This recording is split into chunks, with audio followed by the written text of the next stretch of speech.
Have you ever caught yourself wondering, why do I care so much about what people think of me? Why do I hesitate to say what I really feel? Why does the thought of being disliked scares me so much?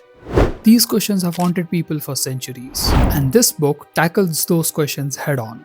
Written by Ichiro Kishimi and Fumitake Koga, it takes the revolutionary psychology of Alfred Adler. In this video, we are going to break down the ideas from this book that answers all these questions, and show you the secret behind finding peace in being disliked.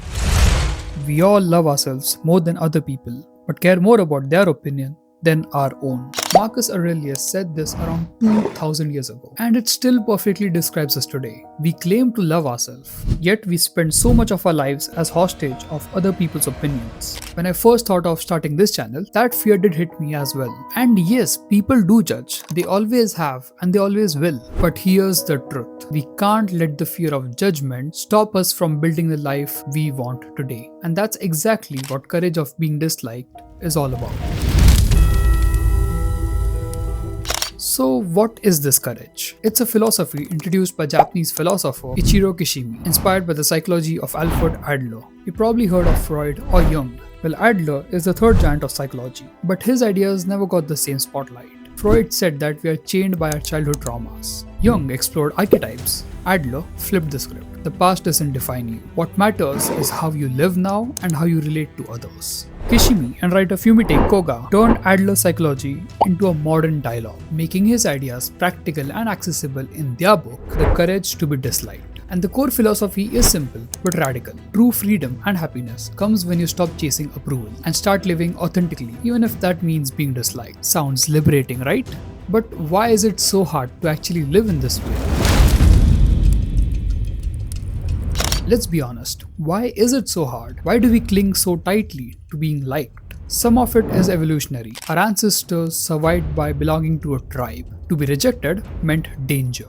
Our brain still carries that fear of being cast out. Some of it is cultural. Social media trains us to equate worth with likes and followers. We have built an entire economy on approval, and some of it is psychological. Adler said the root of most of our problems is how we relate to others. We constantly compare ourselves. We measure, compete, and judge. And when we feel inferior, we either strive endlessly to prove ourselves or we retreat behind excuses. This is what Adler called inferiority complex.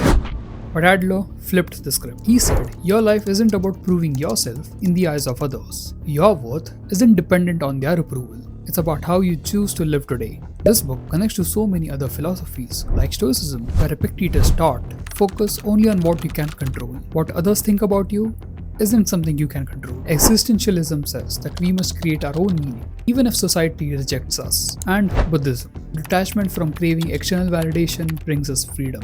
Now you might say, I don't want to be disliked. I like being liked by people. But being disliked has its benefits too.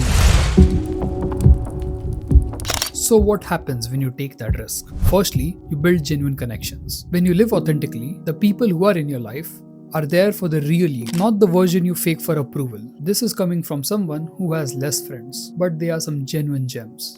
Secondly, you gain mental freedom. No more overthinking if you said the right thing. No more replaying conversations late at night. Third, you unlock growth. Without the weight of others' expectations, you're free to perceive what matters most to you.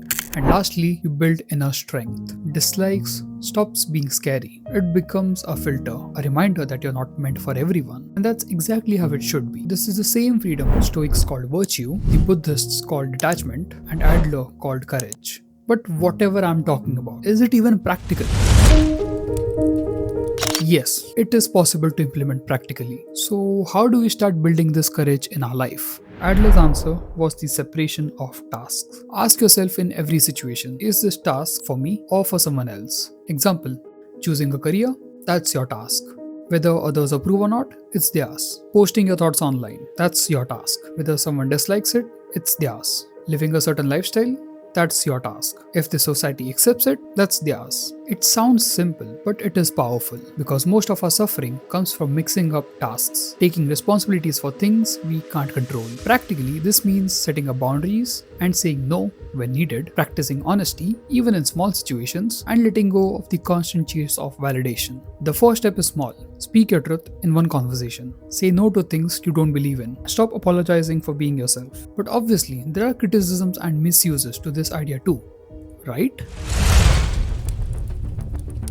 Of course, we need balance. Some critics say that Adler oversimplified life. Trauma and past experience do shape us, and ignoring that can feel dismissive. Others argue that telling people to be disliked can lead to arrogance, rudeness, or selfishness, and they are right.